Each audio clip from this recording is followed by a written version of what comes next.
Estuvimos con el mismo hombre sin darnos cuenta. Gente, sí, así como lo oyen, estuvimos con el mismo hombre sin darnos cuenta.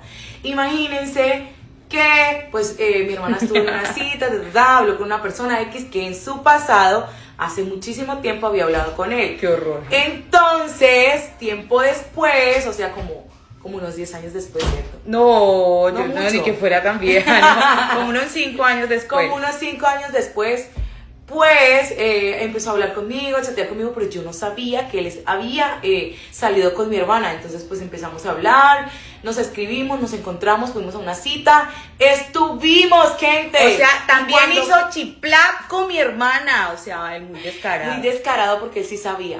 Y cuando dije, no, ven, quiero presentarte a mi hermana, quiero que la conozcas, quiero que sepas pues lo que ella piensa y todo. Y pues yo sí veía que él no quería venir a la casa, ¿verdad, hermana? Yo te decía, no, todavía no, pero era porque él me decía que no. Y yo no sabía por qué.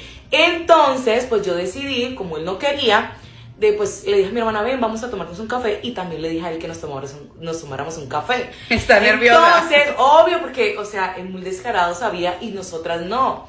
Entonces, cuando mi hermana lo ve, o sea, llegamos a la hora de tomarnos el café, mi hermana lo ve, ¿cuál fue tu reacción?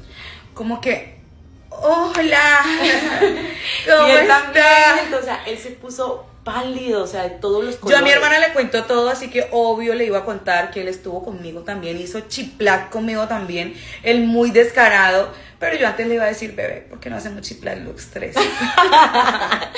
Sí, gente, muy tonto, en vez de decir, bueno, está bien, quiero con las dos, pero no quiso tirársela de osado. Y luego le dije yo, cuando mi hermana me contó, yo le dije, mira, yo ya sé que pasó esto y esto y esto, quiero que hagamos chiplac los 3.